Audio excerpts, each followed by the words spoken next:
What's going on, everybody? Nick Gaschler here, back with another video. Today is going to be my 2021 mock draft. I'm just going to run through it on the simulator.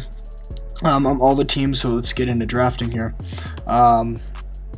There's a link to all my picks on my Instagram, so make sure to go check that out at GDN Scouting. But otherwise, let's get into it. Number one, do I need to explain myself? That's going to be the number one pick, set in stone. There's really no question about whether he will be falling. I mean, if Urban Meyer gets hired, there might be some dialogue between him and Justin Fields, but at the end of the day, I think it's going to be Lawrence. Now, number two is where it gets interesting, because the Jets, with a number of different needs and stuff, could go with Penei Sewell. They could go Zach Wilson. They could go with a receiver like Jamar Chase, and for some reason Devontae Smith isn't a top 5 player here, but they could go with either three of those guys, because they definitely all warrant that. And when I look at that, I look at these two, right? Penei Sewell, you put Penei Sewell next to Mekhi Becton, you get a good running back, and that's a nightmare. You don't even need to pass the ball. You can just run it every single time, power zone and power to the other side with Penei Sewell pulling or Penei Sewell blocking. So that's very intriguing, and that was going to be my front runner for this Jets pick until I watched Zach Wilson, and I figured out he was the next Patrick Mahomes. If I'm New York, he's a better quarterback than Sam Darnold, so I have to take a chance on him. Number three, the Miami Dolphins are in a bit of a cool situation here. They could trade down. I don't do trades in my mock drafts yet, but they could definitely trade down, or they could take Sewell. There's some dialogue of taking Fields. We're just going to rule that out because they don't need a quarterback. They could take a wide receiver here, right? These guys are both on the board, but if I'm looking here, and we got this pick from Houston. If I'm Miami, I have no quarrel with taking a wide receiver here because that is what Houston would have done, right? So I'm not concerned about how high a receiver is going in this draft. I think that's the right pick for them, and they definitely need it. Now, number four is kind of also where it gets interesting because Sewell's still on the board, but Justin Fields is still here.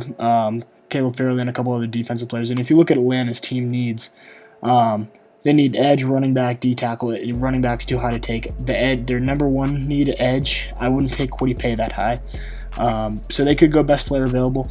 But for me, if I'm looking at it, the situation of it, Justin Fields makes so much sense for them. He can sit behind Matt Ryan for a year and just be great.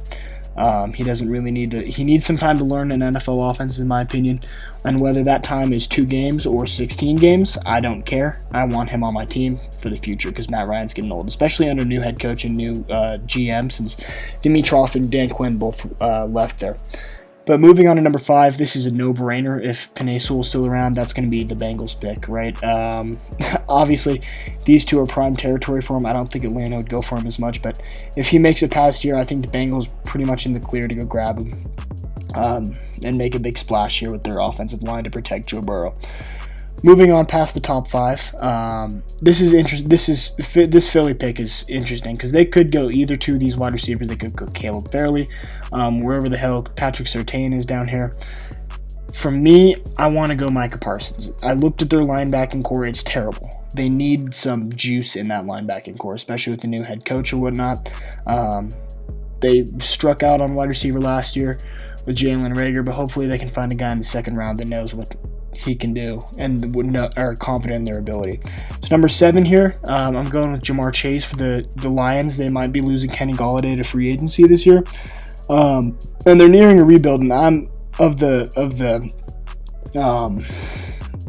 school of building your house around your quarterback before you draft your quarterback. And Matt Stafford, you can keep him in there for a couple more seasons, but eventually you're going to need to replace him. Jamar Chase would be a great number 1 receiver to have when you inevitably replace Matthew Stafford. Moving on to 8, on the clock here at 8. This is a tough pick because the Panthers have a lot of needs here. They need a quarterback, a corner, a linebacker, a tackle, and a safety, right? Corner right here is obviously Caleb Farley, and here's Patrick Surtain all the way down to 15. They could go Kyle Pitts if they want to make a splash. Trey Lance is not the 9th best player in this draft, but we'll get to there. But for me, Rashawn Slater is a top 5, top 7 player in this draft, and he can really fit in anywhere you need. So with Carolina, who has 4 or 5 free agents on the offensive line, you're not going to be able to retain all of those. Get Slater and plug him where there's holes, right? That's easy. And now we get to the cornerback territory with Dallas and Denver. At 9 for my Denver Broncos, I've looked at it from the perspective for a very long time. Patrick Surtain is the better overall cornerback in this class, right?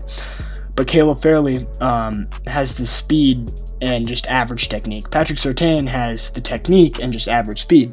So what do you want in your cornerback? Oh, it comes down to this pick. And they have a new general manager, George Payton, and we'll see what his philosophy is on this come draft day.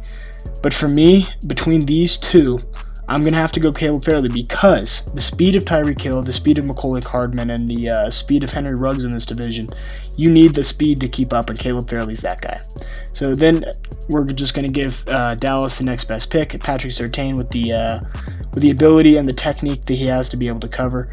They need some defensive help wherever, and I think it's a little too high for an edge at this point, so I'm going to give him Surtain. Picking at number 11, Jalen Waddle, the speed, the dynamicness. He's not the best producer he's not a wide receiver 1 in the offense, but he can definitely be a wide receiver 2 to Darius Slayton or Sterling Shepard, depending on who's the alpha receiver in that offense, and that gives them a whole new dynamic in the passing game. Moving on to number 12, no, this is not too high for J.C. Horn. I think the San Francisco quarterback rumors are just kind of weird because they could roll with Jimmy Garoppolo, right? They made a Super Bowl with a below-average Jimmy Garoppolo, and I think they can continue to do so. They just need to get better on the defensive side of the ball and get healthy as a whole, as a team. J.C. Horn is going to come in and replace Richard Sherman, great, because he's a good press man corner that can make a lot of plays. Moving on to number 13, the Chargers. They have team needs at offensive tackle. So we're going to go in and we're going to take Christian Darrisaw. Now, Darrisaw is a guy with great girth, great big. He's a big dude. He has a great anchor. He's a very strong, natural power guy. He's a little bit more technique, but great person you want to protect Justin Herbert. Moving on to 14, this is really where I feel like you can start to get into these edge rushers and Kwity Paye. Your top guy right there. The Vikings kind of need an edge rusher after trading Ray Yannick Ngakoue. They only have Danielle Hunter, and adding another guy that can defend the run like Kwity Paye can is great, as well as learning how to rush the passer. Now 15, best player available for me on my board is Kyle Pitts, and by convenience, the Patriots also need a tight end, so that would work out great. He's a top 10 player to me, great receiving threat, and whoever your quarterback is next year will be thanking you. Excuse me as I take a sip of my water here. But moving on to number 16, for Arizona, I'm really thinking edge. Right, so you have a couple edge rushers on the board. You got Azeez Ojulari, Jason Owe, who I haven't looked at, Greg Rousseau, who shouldn't be in top 20 conversation, and Joseph Osai is one of my favorite players. And you pair Joseph Osai in a scheme that's kind of a 3-4 with Chandler Jones, and you teach him some pass rushing moves, and his motor and his weak side prowess is just going to go. He is incredibly underrated right now. I think he's edge 2 to me, behind. Where is he? Kwity Paye. He's going to be edge 2 to me. So I think this is not a bad pick for the Cardinals, especially at 16, even if it's a little high for him. All right, now moving on to the second half of the draft, right after this Joseph Osai pick. We got the Raiders at 17. They also need some edge. Cleveland Farrell and Max Crosby just have not been doing it for him. So I'm going to go hit up Azeez Ojulari from Georgia. He can be a rotational pass rusher for a little bit while he learns some more pass rushing technique and more moves again. And being able to play against the run is going to be important for him. So I think that's a smart pick for the Raiders. I think he can be a very good impact player once you develop him a little bit and once you make him into a better player. Moving on to number 18, the Miami Dolphins again are on the clock. They got their receiver. I think now they need to look at linebacker, a really good inside linebacker. Right now they're pointing at Jeremiah Owusu-Koramoah as linebacker 2, but if I'm picking linebacker, and Micah Parsons obviously off the board, I want Zaven Collins. The instincts, the coverage ability, the ability to go in and tackle.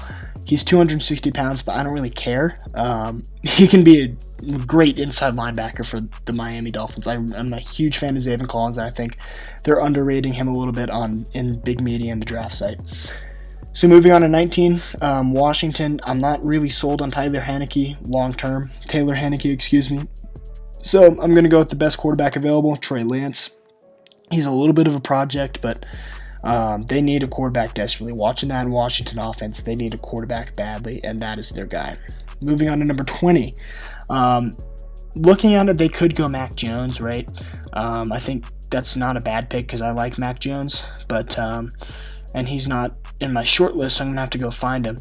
Alex Leatherwood. I'm a big fan of Alex Leatherwood. He's a lot better than the 39th player of the draft. I think he has potential. He's either an inside a guard or a tackle, right? I think he could do both, and I think he'd do both well. So moving in, they might stay around the Trubisky, or they might go grab some guy in free agency or the second round. We don't know. But I think Alex Leatherwood is a good pick for this team. Moving on, number 21, Jeremiah Owusu-Koramoah is definitely the best player available. The Colts don't really have a need at linebacker with Darius Leonard, but you could really put this guy anywhere. You could put him at safety. You could put him at linebacker. You could put him at an overall rover position that kind of does both, like Isaiah Simmons. Just as long as you know how to use him, he's going to be great, and he's the best player available for the Indianapolis Colts here. Moving on to 22, I think Tennessee is in huge need of an edge rusher. Jadeveon Clowney did not pan out for them this year. I don't like these two edge rushers that are available, so I'm going to go into the defense, looking at edge. Jalen Phillips, obviously, he's going to be my edge 4 this year behind these three guys, behind Pay, Osai, and Ojulari. He's the much better 15 on this Miami roster, and I think he can do good things. At 23, the Jets are on the clock again. Interesting pick here because they could really go anywhere. They could go defense, they could go offensive line, or they could go a wide receiver. For me, I like Bateman here, Rashad Bateman from wide receiver from Minnesota. I haven't had a huge chance to watch him up close and stuff, but from what I've heard and what I've seen in passing, he looks like a great player, and definitely the type of wide receiver that you want in an offense with Zach Wilson that they picked up at 2 here. Moving on to 24, the sorry Steelers. Sam Cosmi is the best available offensive tackle to me because I don't think Elijah Vera Tucker plays offensive tackle. I think he plays offensive guard. We'll get into that a little bit later. Samuel Cosmi, great left tackle. He has the length. He has the size to do it. He just needs to develop his pass blocking ability, be a little bit better there. So moving on to 25, the Jags have kind of a need at not really a need at wide receiver, because they have Chark and Chenault. But they still need stuff on the offensive side of the ball. You could argue Najee Harris. I don't love running backs in the first round, though. And I don't really love tight ends in the first round. But Pat Freiermuth, really an upgrade over Tyler Eifert, in my opinion. I think that's not a bad pick for them. For Lawrence and stuff. So moving on to number 26, one of my more underrated players in this draft class, Nick Bolton. Great player. He's a pure Mike linebacker. I think he's the only pure Mike linebacker in this draft class, with the exception of maybe Micah Parsons, but you could even argue that Parsons plays outside as an outside linebacker as well. But Bolton, he hits hard. He has solid instincts. I think he could fit really well with the Cleveland Browns, who are in need of that middle linebacker force. Moving on to 27, the Bucs are on the clock here. And you look at the Bucs, you look at their team needs. They need edge. They need interior defensive line.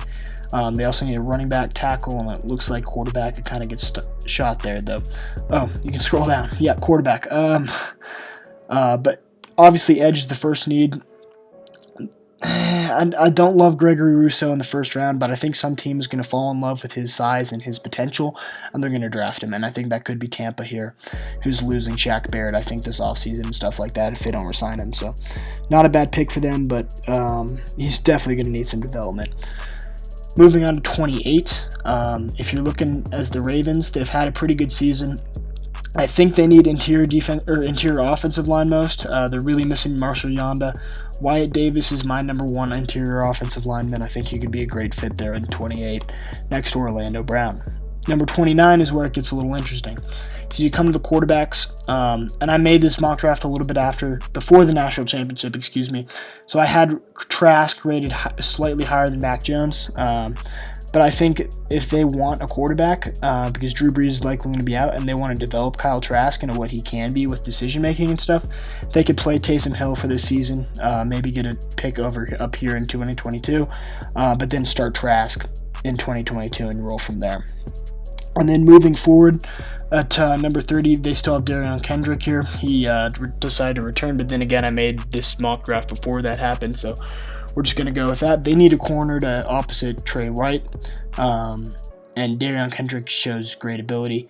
It could end up, if we're looking down the road here, it could end up being a guy like Eric Stokes or Asante Samuel Jr. I think this is a name that really you need to watch and could sneak his way into the first round after a good combine, but we'll cross that road when we get there. Who's this? 31 Packers. Chris Olave, Tony Miller. I'm gonna go Tony because they have Devontae Adams, who is a great weapon right now, but they really need some more like explosive athletes in this offense, right? And Kadarius Toney is one of those guys. And finally, rounding out the first round, I'm going to go with Elijah Vera Tucker. I don't know what's going on here. Let's look at full results. There we go.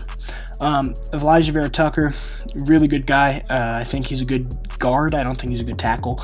I think Kansas City needs guards. So as a whole, that's what my mock draft looks like. I'll probably put it in the comments. You can also look at it at my Instagram profile at Gaschler's Draft Network. Be sure to stay tuned for some more content here. I promised you guys a mock draft today in the Zach Wilson video, so I thought I'd put it out for this upload today on Thursday. But if you like your team's pick, if you didn't like your team's pick, let me know in the comments, and I will see you guys on the next video. Peace out.